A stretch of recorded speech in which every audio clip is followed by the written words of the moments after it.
ಲೋಕಸಭಾ ಚುನಾವಣೆಗೆ ಇನ್ನು ಕೆಲವೇ ತಿಂಗಳು ಮಾತ್ರ ಬಾಕಿ ಉಳಿದಿದೆ. ಈ ನಡುವೆ ರಾಜ್ಯ ರಾಜಕಾರಣದಲ್ಲಿ ಸಂಕ್ರಾಂತಿ ಉಂಟಾಗ್ತಾ ಇದೆ ಅನ್ನುವಂತಹ ಮಾಹಿತಿಗಳು ಬರ್ತಾ ಇದೆ. ಜನವರಿ 14ನೇ ತಾರೀಕು ಮಕರ ಸಂಕ್ರಮಣ, ಅದರ ನಂತರ ಸಂಕ್ರಾಂತಿ ಆಗತ್ತಂತೆ. ಇದು ಈ ಕ್ಷಣದ ರಾಜ್ಯ ರಾಜಕಾರಣದ ಬಗೆಗಿನ ಅತಿ ದೊಡ್ಡ ಬ್ರೇಕಿಂಗ್ ನ್ಯೂಸ್. ಇದು ರಾಜ್ಯ ರಾಜಕಾರಣದ ಮಹತ್ವದ ಸುದ್ದಿ. ರಿಪಬ್ಲಿಕ್ ಕನ್ನಡದಲ್ಲಿ ಪೊಲಿಟಿಕಲ್ ಬಿಗ್ ಎಕ್ಸ್ಕ್ಲೂಸಿವ್ ನಿಮ್ಮ ಮುಂದೆ ಕೊಡ್ತಾ ಇದ್ದೀವಿ.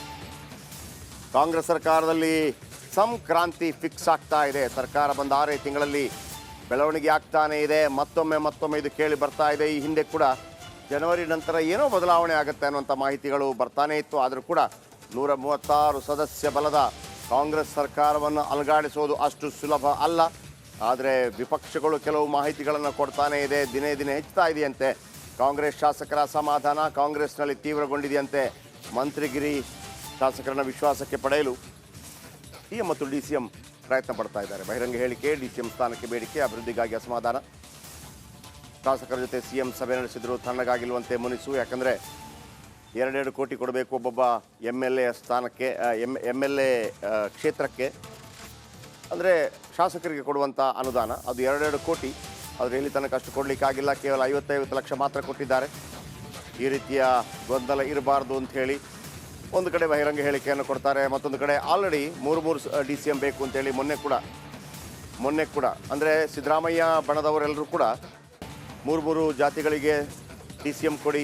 ಸತೀಶ್ ಜಾರಕಿಹೊಳಿ ಹೇಳಿದರು, ರಾಜಣ್ಣ ಹೇಳಿದರು, ಅನೇಕರು ಹೇಳ್ತಾನೆ ಇದ್ದಾರೆ.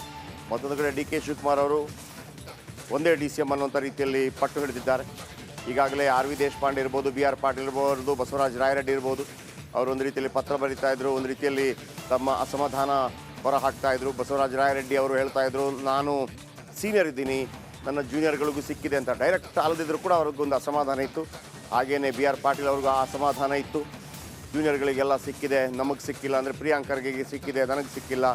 ಬಸವರಾಜ ರಾಯರೆಡ್ಡಿಗಿತ್ತು, ಅಲ್ಲಿ ಶಿವರಾಜ್ ತಂಗಡಿಗೆ ಸಿಕ್ಕಿದೆ, ನನಗೆ ಮಂತ್ರಿಗಿರಿ ಸಿಕ್ಕಿಲ್ಲ. ಮತ್ತೊಂದು ಕಡೆ RV ದೇಶಪಾಂಡೆ ಇಡೀ ಕರ್ನಾಟಕದ 224 ಸದಸ್ಯರ ಪೈಕಿ ಅತಿ ಹಿರಿಯ ಸದಸ್ಯ, ಅವರಿಗೆ ಮಂತ್ರಿಗಿರಿ ಕೊಡಲಿರಲಿಲ್ಲ. ಆರಂಭದಲ್ಲಿ ಕೂಡ ಅವರನ್ನು ಸ್ಪೀಕರ್ ಮಾಡುವಂಥ ಪ್ರಯತ್ನಗಳಾಗಿತ್ತು. ನಂತರ ಅವರಿಗೆ ಯಾವುದೇ ಮಂತ್ರಿಗಿರಿ ಕೊಡಲಿಲ್ಲ. ಈಗ ಅವರು BJPಗೆ ಹೋಗುವಂಥ ಸಾಧ್ಯತೆ ಇದೆ. ಆ ಕಾರಣಕ್ಕಾಗಿ ಈ 3 ಕೂಡ ಕರೆದು ಅವರಿಗೆ ಬೇರೆ ಬೇರೆ ರೀತಿಯಲ್ಲಿ ಕ್ಯಾಬಿನೆಟ್ ದರ್ಜೆ ಸ್ಥಾನಮಾನವನ್ನು ನೀಡಲಾಗಿದೆ. ಈ ನಡುವೆ ನೀವು ನೋಡಿದರೆ ಅಜಯ್ ಸಿಂಗ್ ಇದ್ದಾರೆ. ಅಜಯ್ ಸಿಂಗ್ ಕೂಡ ಕಲಬುರಗಿ ಭಾಗದ ಶಾಸಕರು. ಅವರ ಜೊತೆಗೇ ಪ್ರಿಯಾಂಕರ್ಗೆ ಜೊತೆಯಾಗಿ ಕಾಂಗ್ರೆಸ್ಗೆ ಬಂದವರು.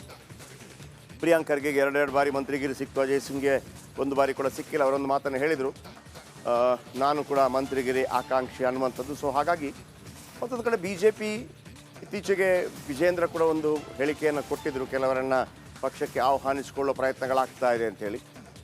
135 ಇದೆ, ಅಷ್ಟು ಸುಲಭ ಅಲ್ಲ. ಆದರೂ ಕೂಡ ಏನೋ ಒಂದು ನಡೀತಾ ಇದೆ ಅನ್ನುವಂಥ ಅನುಮಾನ ಈ ಶಾಸಕರುಗಳು, ಮಂತ್ರಿಗಳು ಹೇಳುವಂಥ ಮಾತಿನಿಂದ ವ್ಯಕ್ತವಾಗ್ತಾ ಇದೆ. ಅದರ ಜೊತೆಗೆ 9 ಜನ ಸಚಿವರಿಗೆ ಲೋಕಸಭಾ ಟಿಕೆಟ್ ಕೊಡ್ತೀವಿ ಅಂತ ಒಂದು ಆಗ್ರಹ ಇದೆ. ಅಂದರೆ ನೀವೆಲ್ಲ ನಿಲ್ಲಬೇಕು ಲೋಕಸಭಾ ಚುನಾವಣೆಗೆ, ಯಾಕಂದರೆ 136 ಇದೆ. ಒಂದು ವೇಳೆ 10 ಜನ ಮಂತ್ರಿಗಳನ್ನು MP ಮಾಡೋಕ್ಕೆ ಹೋದರೆ ಅವರು ಸ್ವಯಂ ಶಕ್ತಿಯಿಂದ ಗೆದ್ದು ಬರ್ತಾರೆ. ಆಗ ಅವರು MPಗಳಾಗಿ ದೆಹಲಿಗೆ ಹೋದಾಗ ಇಲ್ಲಿ 10 ಸ್ಥಾನ ಮಂತ್ರಿಗಿರಿ ಖಾಲಿ ಆಗುತ್ತೆ. ಆ ಮಂತ್ರಿಗಿರಿಗೆ ಬೇರೆಯವರನ್ನು ನೇಮಿಸ್ಬೋದು ಅನ್ನೋಂಥ ಲೆಕ್ಕಾಚಾರ ಹೈಕಮಾಂಡ್ ಮತ್ತು ರಾಜ್ಯ ಕಾಂಗ್ರೆಸ್ನದ್ದು. ಆದರೆ ಒಂದು ಡಿಮಾಂಡ್ ಅವ್ರಿಗೆ ಏನಿದೆ ಅಂತಂದರೆ, ಒಂದು ವೇಳೆ ನಾವು MP ಸ್ಥಾನಕ್ಕೆ ಹೋದರೆ ಆ ಸ್ಥಾನವನ್ನು ತಮ್ಮ ಮಕ್ಕಳಿಗೆ, ಹೆಂಡತಿಗೆ, ತಮ್ಮನಿಗೆ, ತಂಗಿಗೆ ಈ ರೀತಿ ಫ್ಯಾಮಿಲಿ ಪಾಲಿಟಿಕ್ಸ್ ಕೊಡಬೇಕು ಅನ್ನೋಂಥ ಆಗ್ರಹ ಇಲ್ಲಿ ತನಕ ಇತ್ತು. ಆದರೆ ಯಾವಾಗ 5 ರಾಜ್ಯಗಳ ವಿಧಾನಸಭಾ ಚುನಾವಣೆಯ ಫಲಿತಾಂಶ ಬಂತು, ಅದಾದ ನಂತರ ರಾಮ ಮಂದಿರದ ಉದ್ಘಾಟನಾ ದಿನಗಳು ಹತ್ತಿರ ಬರ್ತಾ ಇದ್ದಾಗೆ ಒಂದು ಆತಂಕ ವ್ಯಕ್ತವಾಗ್ತಾ ಇದೆ ಕಾಂಗ್ರೆಸ್ನ MP ಕ್ಯಾಂಡಿಡೇಟ್ಗಳಿಗೆ. ಏನಪ್ಪ ಅಂತಂದರೆ, ಒಂದು ವೇಳೆ ನಾವು ಈ ನರೇಂದ್ರ ಮೋದಿಯವರ ಫೋರ್ಸಲ್ಲಿ ಸಾಧ್ಯ ಇದೆಯಾ ಅನ್ನುವಂಥ ಅನುಮಾನಗಳು. ಬನ್ನಿ, ಶಾಸಕರು ಮಾತನಾಡಿದ್ದಾರೆ, ಏನು ಹೇಳಿದ್ದಾರೆ ಕೇಳಿಸ್ಕೊಳ್ಳಿ. ಮಂತ್ರಿ ಆಗ್ತಕ್ಕಂಥ ಆಕಾಂಕ್ಷಿಗಳು ಭಾಳಷ್ಟು ಜನ ಇದ್ದಾರೆ. ನಾನು ಆಕಾಂಕ್ಷಿ ಇದ್ದೀನಿ. ನಾರ್ಮಲಿ ಏನಿರ್ತದಂದರೆ, ಒಂದು MP ಚುನಾವಣೆ ಆದಮೇಲೆ 1 ವರ್ಷ ಆದಮೇಲೆ ಮತ್ತೆ ರಿವ್ಯೂ ಮಾಡ್ತಾರೆ ಜನರು ಏನಾಗಬೇಕು ಅಂತ. ಅದು ಪ್ರತಿ ಸರ್ಕಾರದಲ್ಲಿ ನಡೆದಿದೆ, ಇದೇನು ಹೊಸದೇನಲ್ಲ. ನೋಡಿ ಅಂತಹ ಒಂದು ಡಿಸಿಷನ್ ತೊಗೊಳ್ತಾರೆ. ಆದರೆ ಮೊದಲು ನಮ್ಮ ಗುರಿ ಏನಿದೆ ಅಂದರೆ, ಕರ್ನಾಟಕ ರಾಜ್ಯದಲ್ಲಿ ಹೆಚ್ಚಿನ ಸ್ಥಾನ ಕಾಂಗ್ರೆಸ್ ಪಡಿಬೇಕು. ಅದಕ್ಕಾಗಿ ನಾವೆಲ್ಲರೂ ಕೂಡ ಒಂದಾಗಿ ಒಗ್ಗಟ್ಟಾಗಿ ನಾವು ಕೆಲಸ ಮಾಡಬೇಕಂತ ಅದು ಒಂದು CLPಯಲ್ಲೂ ಕೂಡ ತೀರ್ಮಾನ ಆಗಿದೆ. ಅದೇ ಒಂದು ರೀತಿಯಿಂದ ನಡ್ಕೊಂಡು ಹೋಗಿದ್ದೀವಿ. ಮುಂದೆ ಚುನಾವಣೆ MP ಚುನಾವಣೆ ಆದ ನಂತರ, ಮೇ ನಂತರ ಅದ್ರ ಬಗ್ಗೆ ಚರ್ಚೆ ಆಗ್ಬೋದು. ಮಂತ್ರಿ ಆಗ್ತಕ್ಕಂಥ ಆಕಾಂಕ್ಷಿಗಳು ಭಾಳಷ್ಟು ಜನ ಇದ್ದಾರೆ, ನಾನು ಆಕಾಂಕ್ಷಿ ಇದ್ದೀನಿ. ನಾರ್ಮಲಿ ಏನಿರ್ತದಂದರೆ ಒಂದು MP ಚುನಾವಣೆ ಆದಮೇಲೆ ಒಂದು ವರ್ಷ ಉಪಮುಖ್ಯಮಂತ್ರಿ ಸ್ಥಾನ ಸಂಬಂಧಪಟ್ಟಂತೆ ಕೂಡ ಹೈಕಮಾಂಡ್ ಕೇಳಿದ್ದೀರಿ ಅನ್ನುವಂಥದ್ದು ಒಂದು. ಉಪಮುಖ್ಯಮಂತ್ರಿ ಆದರೆ ಒಳ್ಳೆಯದು.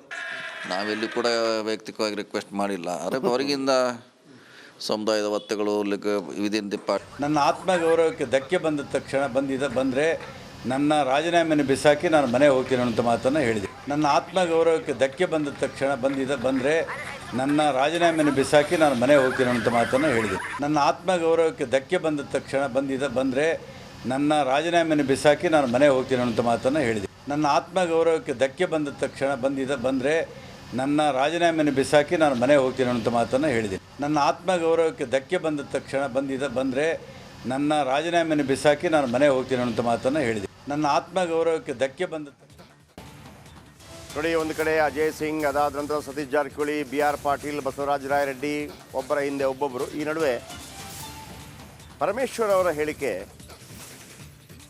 ಬಹಳ ಮಹತ್ವ ಪಡ್ಕೊಂಡಿದೆ. ಬೆಂಗಳೂರಿನಲ್ಲಿ ಗೃಹ ಸಚಿವ ಪರಮೇಶ್ವರ್ ಹೇಳಿದ್ದಾರೆ, ಲೋಕಸಭಾ ಚುನಾವಣೆಯ ರಿಸಲ್ಟ್ DCM ಮತ್ತು CM ಹೆಗಲಿಗಿದೆ. ಏನೇ ಹೆಚ್ಚು ಕಡಿಮೆ ಆದರೂ ಕೂಡ ಅದಕ್ಕೆ ಅವರು ಜವಾಬ್ದಾರರು. KPCC ಅಧ್ಯಕ್ಷ ಮತ್ತು CM ಜವಾಬ್ದಾರರು. ಈ ಹೇಳಿಕೆಯನ್ನು ಯಾಕೆ ಕೊಟ್ಟರು ಕೇಳಿಸ್ಕೊಳ್ಳಿ.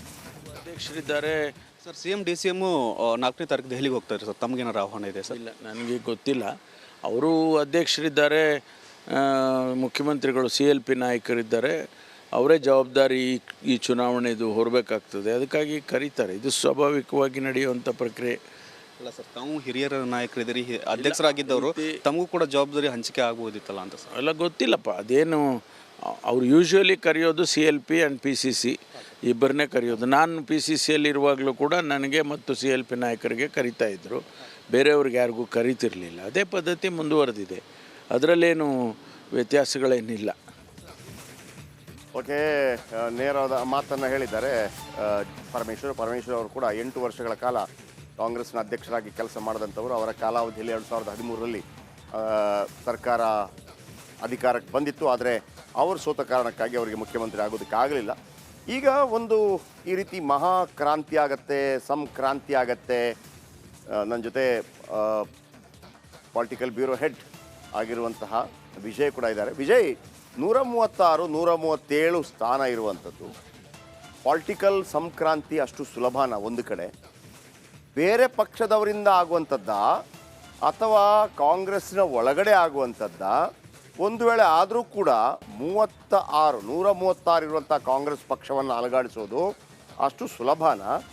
ಇದು ಆಂತರಿಕವಾಗಿ ಬೇಗುದಿನ ಅಥವಾ ಹೊರಗಡೆಯಿಂದ ಏನು ಇವರನ್ನು ಸೆಳೆಯುವಂಥ ಪ್ರಯತ್ನನ? ಏನಿದು?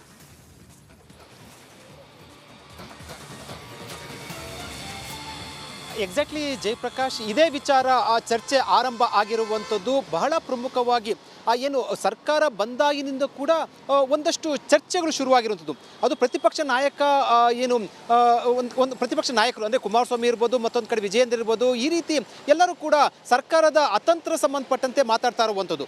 ಆದರೆ 135 ಇರುವಂಥ ಶಾಸಕರು, ಅದು ಮುಖ್ಯಮಂತ್ರಿ ಸಿದ್ದರಾಮಯ್ಯ ಇರುವಂಥ ಸಂದರ್ಭದಲ್ಲಿ ಸರ್ಕಾರದ ಅನಿಶ್ಚಿತತೆ ಉಂಟಾಗೋದಕ್ಕೆ ಸಾಧ್ಯ ಇದೆಯಾ ಅನ್ನುವಂಥದ್ದು ಬಹಳ ಪ್ರಮುಖವಾದಂಥ ಪ್ರಶ್ನೆ ಇರುವಂಥದ್ದು. ಆದರೆ ಮತ್ತೊಂದು ಕಡೆ ಕಾಂಗ್ರೆಸ್ ಪಕ್ಷದಲ್ಲಿ ಶಾಸಕರನ್ನು ಟಚ್ ಮಾಡ್ತಾ ಇದ್ದಾರೆ. ಅದು BJP ಇರ್ಬೋದು ಅಥವಾ JDS ಇರ್ಬೋದು. ಇದನ್ನು ಖುದ್ದು DK ಶಿವಕುಮಾರ್ ಒಪ್ಕೊಂಡಿರುವಂಥದ್ದು. ಈ ಎಲ್ಲ ಬೆಳವಣಿಗೆ ಹಿನ್ನೆಲೆಯಲ್ಲಿ ಶಾಸಕರ ಒಂದಷ್ಟು ಅಸಮಾಧಾನ ಇರುವಂಥದ್ದು, ಬಹಿರಂಗವಾಗಿ ಹೇಳಿಕೆಗಳನ್ನು ಕೊಡ್ತಾ ಇರುವಂಥದ್ದು ಎಲ್ಲರೂ ಕೂಡ ನೋಡ್ತಾ ಇದ್ರೆ ಒಂದಷ್ಟು ಅನುಮಾನದ ಜೊತೆಗೆ ಕುತೂಹಲ ಇರುವಂಥದ್ದು. ಆದರೆ ಒಂದಂತೂ ಬಹಳ ಸ್ಪಷ್ಟ, ರಾಜಕೀಯವಾಗಿ ಯಾವಾಗ ಏನು ಬೇಕಾದ್ರೂ ಕೂಡ ಆಗ್ಬೋದು. ಆದರೆ 136 ಇರೋಂಥ ಶಾಸಕರ ಸಂಖ್ಯಾಬಲ ಏನು ಬೇಕಾದ್ರೂ ಆಗಬಹುದಾ, ಅಷ್ಟರ ಮಟ್ಟಿಗೆ ಅದು ಏನು ಪ್ರಾಮುಖ್ಯತೆ ಅಂದರೆ ಅಷ್ಟರ ಮಟ್ಟಿಗೆ ಗಂಭೀರವಾಗಿ ಇರುತ್ತಾ ಅನ್ನೋಂಥದ್ದು ಒಂದು ಅನುಮಾನ ಜೊತೆಗೆ ರಾಜಕೀಯವಾಗಿ ಚರ್ಚೆ. ಆದರೆ ಒಂದೊಂದು ಬಹಳ ಸ್ಪಷ್ಟ, ಈ ಹಿಂದೆ ಬೇರೆ ರಾಜ್ಯಗಳನ್ನು ನೋಡೋದಾದರೆ ಅಥವಾ ನಮ್ಮ ರಾಜ್ಯದಲ್ಲಿ ಕೂಡ ಸರ್ಕಾರ ಬಿದ್ದು ಹೋಗಿ ಮತ್ತೆ ಮರು ಸರ್ಕಾರ ಸ್ಥಾಪನೆ ಮಾಡಿರುವಂಥ ಇತಿಹಾಸ ಇರುವಂಥದ್ದು, ಉದಾಹರಣೆ ಇರುವಂಥದ್ದು. ಈ ಎಲ್ಲ ಬೆಳವಣಿಗೆ ನೋಡೋದಾದರೆ ಒಂದಷ್ಟು ಬೆಳವಣಿಗೆಗಳು ಸಾಕ್ಷಿ ಆಗುತ್ತಾ ಅನ್ನೋದನ್ನ ಕಾದು ನೋಡಬೇಕು. ಅದಕ್ಕೆ ಪೂರಕವಾಗಿ ಕಾಂಗ್ರೆಸ್ನಲ್ಲಿ ಒಂದಷ್ಟು ಬೆಳವಣಿಗೆಗಳು ನಡೀತಾ ಇರುವಂಥದ್ದು, ಇದು ಒಂದಷ್ಟು ಅನುಮಾನಕ್ಕೆ ಕಾರಣ ಆಗಿರುವಂಥದ್ದು. ಜಯಪ್ರಕಾಶ್, ಓಕೆ, ಥ್ಯಾಂಕ್ ಯು ನಿಮ್ಮೆಲ್ಲ ಮಾಹಿತಿಗಾಗಿ.